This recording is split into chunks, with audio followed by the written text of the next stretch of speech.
ಭಕ್ತಿ ಭಂಡಾರಿ ದಂಡನಾಯಕ ಕೇಶಿರಾಜರ ಓಂ ನಮಃ ಶಿವಾಯ ಕಂದಪದ್ಯ ಬಸವೇಶ್ವರರಲ್ಲಿ 2 ವಚನಗಳಾಗಿ ರಚನೆಯಾಗಿವೆ. ಕರಿ ಅಂಜುಗುಂ ಅಂಕುಶಕ್ಕೆ, ಗಿರಿ ಅಂಜುಗುಂ ಕುಲಿಶಕ್ಕೆ, ತಮಂಧಂ ಪರಿಗುಂ ಕರಕರ ಕಿರಣಕ್ಕೆ, ಯಮಗಂ ಪರಿವಡೆ ಪಾಪ ಓಂ ನಮಃ ಶಿವಾಯ ಎಂಬ ಪದಂ ಬಸವೇಶ್ವರರ 2 ವಚನಗಳು. ಕರಿ ಅಂಜುವುದು ಅಂಕುಶಕ್ಕಯ್ಯ, ಗಿರಿ ಅಂಜುವುದು ಕುಲಿಶಕ್ಕಯ್ಯ, ತಮಂಧವಂಜುವುದು ಜ್ಯೋತಿಗಯ್ಯ, ಕಾನನವಂಜುವುದು ಬೇಗಿಗಯ್ಯ, ಪಂಚಮಹಾಪಾತಕವಂಜುವುದು ಕೂಡಲ ಸಂಗಮನ ನಾಮಕ್ಕಯ್ಯ. ಕರಿ ಘನ ಅಂಕುಶ ಕಿರಿದೆನ್ನಬಹುದೇ ಬಾರದಯ್ಯ, ಗಿರಿ ಘನ ವಜ್ರ ಕಿರಿದೆನ್ನಬಹುದೇ ಬಾರದಯ್ಯ, ತಮಂದ ಘನ ಜ್ಯೋತಿ ಕಿರಿದೆನ್ನಬಹುದೇ ಬಾರದಯ್ಯ, ಮರಹು ಘನ ನಿಮ್ಮ ನೆನೆವ ಮನ ಕಿರಿದೆನ್ನಬಹುದೇ ಬಾರದಯ್ಯ ಕೂಡಲ ಸಂಗಮದೇವ. ಹೀಗೆ ಕೇಶಿರಾಜರ ಒಂದು ಕಂದಪದ್ಯ ಬಸವೇಶ್ವರರಲ್ಲಿ 2 ವಚನಗಳಾಗಿ ರಚನೆಯಾಗಿವೆ. ಭಕ್ತಿ ಭಂಡಾರಿ ಕೇಶಿರಾಜರಲ್ಲಿ ಇಷ್ಟಲಿಂಗ ಪೂಜೆಯು ಇಷ್ಟಲಿಂಗವನ್ನು ಪರವಸ್ತು ಎಂದು ಕರೆಯುತ್ತಿರುವುದು, ನಿತ್ಯ ಅವರು ಕರಸ್ಥಲದಲ್ಲಿ ಇಷ್ಟಲಿಂಗವನ್ನು ಇರಿಸಿಕೊಂಡು ಪೂಜೆ ಮಾಡುತ್ತಿರುವ ಪದ್ಧತಿಯು ಅವರ 2 ಕಂದಪದ್ಯಗಳ ಮೂಲಕ ನಿಮಗೆ ಪರಿಚಯಿಸುತ್ತೇವೆ.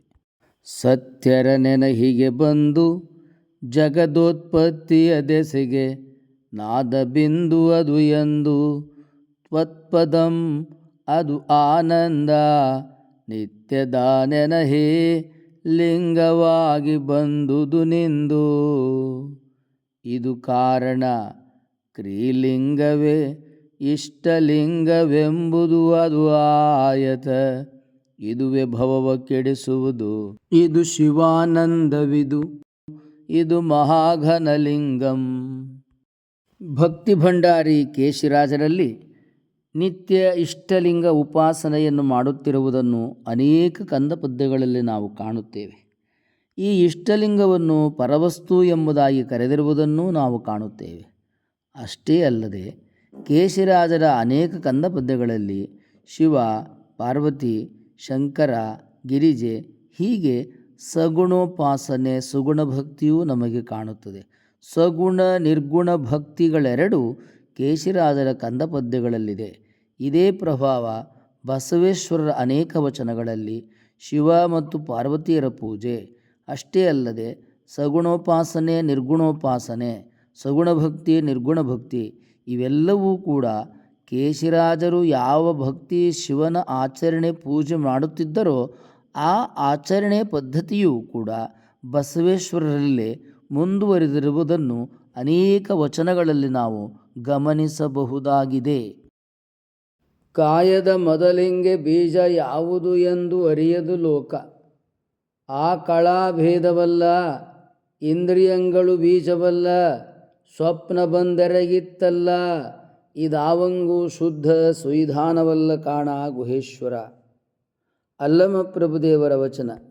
ಈ ದೇಹವು ಯಾಕೆ ಜನನ ಮರಣದಲ್ಲಿ ಬರುತ್ತಾ ಇದೆ ಎನ್ನುವುದನ್ನು ತಿಳಿಯಲು ಅಲ್ಲಮ ಪ್ರಭುದೇವರು ಪ್ರಯತ್ನಿಸಿದ್ದಾರೆ. ಈ ದೇಹ ಜನನ ಮರಣಕ್ಕೆ ಬರಲು ಇಂದ್ರಿಯಗಳು ಕಾರಣವೇ, ಅಥವಾ ಆ ಕಳಾಭೇದ ಸೃಷ್ಟಿ ಇದಕ್ಕೆ ಕಾರಣವೇ?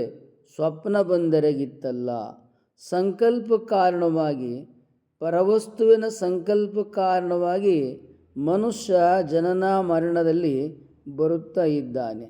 ಸೃಷ್ಟಿಯ ಲೀಲಾ ವಿನೋದ ಮನುಷ್ಯನ ಜನನ ಮರಣಕ್ಕೆ ಕಾರಣ ಎನ್ನುವುದನ್ನು ಅಲ್ಲಮ ಪ್ರಭುದೇವರು ವಿವರಿಸಿದ್ದಾರೆ. ಮುಕ್ತಾಯದಲ್ಲಿ ಇದು ಆವಂಗೂ ಶುದ್ಧ ಸುವಿಧಾನವಲ್ಲ ಕಾಣ ಗುಹೇಶ್ವರ ಅಂತಾರೆ. ಅಷ್ಟು ಸರಳದಲ್ಲಿ ಯಾರೂ ಇದನ್ನು ತಿಳಿಯಲು ಸಾಧ್ಯವಿಲ್ಲ. ಬೀಜ ಮೊದಲು ವೃಕ್ಷ ಮೊದಲು ಎಂಬುದಾಗಿ ಪ್ರಶ್ನೆಯನ್ನು ಹಾಕಿಕೊಳ್ತಾ ಹೋದರೆ ಬೀಜ ವೃಕ್ಷ ನ್ಯಾಯದಲ್ಲಿ ಯಾವುದು ಆರಂಭ ಯಾವುದು ಮುಕ್ತಾಯ ಎಂಬುದನ್ನು ವಿವರಿಸಲು ಸಾಧ್ಯವಿಲ್ಲ. ಆದರೆ ಈ ಸೃಷ್ಟಿ ಯಾಕಾಯಿತು ಎನ್ನುವುದನ್ನು ವಿವರಿಸಲು ಹೊರಟ ಅಲ್ಲಮ ಪ್ರಭುದೇವರು ಸ್ವಪ್ನ ಬಂದೆರಗಿತ್ತಲ್ಲ, ಸಂಕಲ್ಪ ಎನ್ನುವುದು ಸೃಷ್ಟಿಯ ಲೀಲಾ ವಿನೋದ ಎಂಬುದನ್ನು ಅಲ್ಲಮ ಪ್ರಭುದೇವರು ಈ ವಚನದಲ್ಲಿ ವಿವರಿಸಲು ಪ್ರಯತ್ನಿಸಿದ್ದಾರೆ. ಬ್ರಹ್ಮ ಪಾಶ ವಿಷ್ಣು ಮಾಯೆ ಎಂಬ ಬಲೆಯ ಬೀಸಿ ಮುಕ್ಕಣ್ಣ ನಾಡಿದ ಬೇಂಟೆಯ, ಆಶೆ ಎಂಬ ಕುಟುಕ ನಿಕ್ಕಿ ಹೇಸದೆ ಕೊಂದೆಯಲ್ಲ ಗುಹೇಶ್ವರ.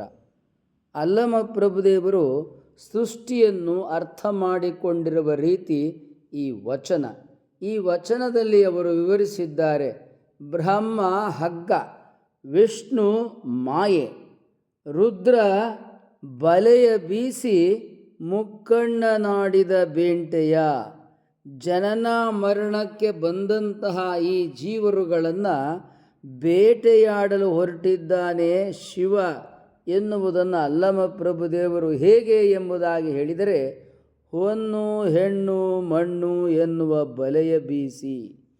ಎಲ್ಲಿಯವರೆಗೆ ಮನುಷ್ಯನು ಹೊನ್ನು ಹೆಣ್ಣು ಮಣ್ಣು ಈ ಮೂರು ಆಮಿಷಗಳಿಗೆ ಒಳಗಾಗುತ್ತಾ ಇರುತ್ತಾನೆಯೋ ಅಲ್ಲಿಯವರೆಗೆ ಇವನು ಜನನ ಮರಣಗಳನ್ನು ದಾಟುವುದಿಲ್ಲ ಎನ್ನುವುದನ್ನು ಅಲ್ಲಮ ಪ್ರಭುದೇವರು ವಿವರಿಸಿದ್ದಾರೆ. ಹೇಸದೆ ಕೊಂದೆಯಲ್ಲ ಗುಹೇಶ್ವರ ಎಂಬುದಾಗಿ ಹೇಳ್ತಾರೆ. ಪ್ರಲೋಭನೆಗಳನ್ನು ಒಡ್ಡಿ ಪ್ರಲೋಭನೆಗೆ ಒಳಗಾದಂತಹ ಜೀವಜಾಲವನ್ನು ಮತ್ತೆ ಮತ್ತೆ ಜನನ ಮರಣದಲ್ಲಿ ಗುಹೇಶ್ವರನು ತರುತ್ತಾನೆ ಎನ್ನುವುದನ್ನು ಅಲ್ಲಮ ಪ್ರಭುದೇವರು ಈ ವಚನದಲ್ಲಿ ವಿವರಿಸಿದ್ದಾರೆ.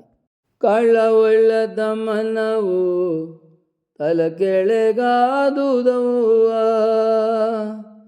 ಸುಳಿದು ಬೀಸುವ ಗಾಳಿ ಉರಿಯಾಯಿತವ್ವ, ಬೆಳದಿಂಗಳು ಬಿಸಿಲಾಯಿತು ಕೆಳದಿ, ಹೊಳಲ ಸುಂಕಿಗನಂತೆ ತೊಳಲು ತಿಹೆ ಎಲೆಗೆ ಅವ್ವ, ತಿಳುಹವು ಬುದ್ಧಿಯ ಹೇಳಿ ಕರೆತಾರೆಲೆಗೆ ಅವ್ವ, ಚನ್ನ ಮಲ್ಲಿಕಾರ್ಜುನಂಗೆ ಎರಡರ ಮುನಿಸವ್ವ. ಶ್ರೀ ಗುರು ಅಕ್ಕ ಮಹಾದೇವಿಯವರ ವಚನ. ಅಕ್ಕ ಮಹಾದೇವಿಯವರಿಗೆ ಚನ್ನಮಲ್ಲಿಕಾರ್ಜುನ ದೇವರ ವಿರಹ ಹಂಬಲ ಅದೆಷ್ಟು ಅಪಾರವಾಗಿ ಇತ್ತು ಎನ್ನುವುದನ್ನು ಶ್ರೀ ಗುರು ಅಕ್ಕ ಮಹಾದೇವಿಯವರ ಈ ವಚನ ವಿವರಿಸುತ್ತದೆ. ಕಳವಳದ ಮನವು ತಲೆ ಕೆಳಗಾದುದವ್ವ. ಚನ್ನಮಲ್ಲಿಕಾರ್ಜುನ ದೇವರಿಗಾಗಿ ಅಕ್ಕ ಮಹಾದೇವರ ಮನಸ್ಸು ಕಳವಳಗೊಂಡಿದೆ, ಮನಸ್ಸು ಉಲ್ಟಾಪಲ್ಟಾ ಆಗಿದೆ. ಮುಂದುವರೆದು ಎರಡು ದೃಷ್ಟಾಂತವನ್ನು ಕೊಡ್ತಾರೆ. ಸುಳಿದು ಬೀಸುವ ಗಾಳಿ ಉರಿಯಾಯಿತವ್ವ. ತಂಗಾಳಿ ಅಗ್ನಿ ಆಗಿಬಿಟ್ಟಿದೆಯಂತೆ, ಬೆಳದಿಂಗಳು ಬಿಸಿಲಾಗಿ ಬಿಟ್ಟಿದೆಯಂತೆ. ಎಂತಹ ಉಪಮೆ, ಎಂತಹ ರೂಪಕ! ಬದುಕು ಎಷ್ಟು ಘೋರವಾಗಿದೆ ಎನ್ನುವುದನ್ನು ಈ ಎರಡು ರೂಪಕಗಳ ಮೂಲಕ ಶ್ರೀ ಗುರು ಅಕ್ಕ ಮಹಾದೇವಿಯವರು ವಿವರಿಸ್ತಾರೆ. ಸುಳಿದು ಬೀಸುವ ಗಾಳಿ, ತಂಗಾಳಿ ಅಗ್ನಿಯ ಉರಿಯಂಗಾಗಿದೆಯಂತೆ. ಆಮೇಲೆ ಬೆಳದಿಂಗಳು ಆಹ್ಲಾದಕರ, ಆದರೆ ಅದು ಬಿರು ಬಿಸಿಲಾಗಿದೆಯಂತೆ. ಎಂತಹ ವಿಷಮವಾದ ಸ್ಥಿತಿ ನನ್ನದು ಎನ್ನುವುದನ್ನು ಅಕ್ಕ ಮಹಾದೇವಿಯವರು ಈ ಎರಡು ವಚನಗಳ ರೂಪಕಗಳಲ್ಲಿ ವಿವರಿಸಿದ್ದಾರೆ. ನನಗೆ ಚನ್ನಮಲ್ಲಿಕಾರ್ಜುನ ವಿರಹ ಅಪಾರವಾಗಿರುವುದರಿಂದ ಅವನ ಸಾನ್ನಿಧ್ಯ ಇಲ್ಲದೆ ನನಗೆ ಜೀವನ ಇಲ್ಲ ಎನ್ನುವುದನ್ನು ಅಕ್ಕ ಮಹಾದೇವರು ವಿವರಿಸ್ತಾ ಇದ್ದಾರೆ. ನಂತರ ಹೊಳಲ ಸುಂಕಿಗನಂತೆ ತೊಳಲುತ್ತಿಹೆನು ಎಲೆಗೆ ಅವ್ವ, ತಿಳುಹವು ಬುದ್ಧಿಯ ಹೇಳಿ ಕರೆತಾರೆಲೆಗೆ ಅವ್ವ, ಹೊಳಲ ಸುಂಕಿಗನಂತೆ ತೊಳಲುತ್ತಿಹೆನು ಎಲೆಗೆ ಅವ್ವ. ಸುಂಕ ವಸೂಲಿ ಮಾಡೋನು ಸಂತೆಯಲ್ಲಿ ಒಂದು ಅಂಗಡಿಯನ್ನು ಬಿಡೋದಿಲ್ಲ, ಹಾಗೆ ಸಿದುಕ್ತಾನೆ. ಹಾಗೆ ಅಕ್ಕ ಮಹಾದೇವರು ಚನ್ನಮಲ್ಲಿಕಾರ್ಜುನ ದೇವರ ವಿರಹದಲ್ಲಿ ಚನ್ನಮಲ್ಲಿಕಾರ್ಜುನ ದೇವರಿಗಾಗಿ ಅಪಾರ ಹಂಬಲ ಭಕ್ತಿಯನ್ನು ನಡೆಸಿದ್ದಾರೆ ಎಂಬುದನ್ನು ಈ ವಚನದಲ್ಲಿ ನಾವು ಕಾಣಬಹುದಾಗಿದೆ.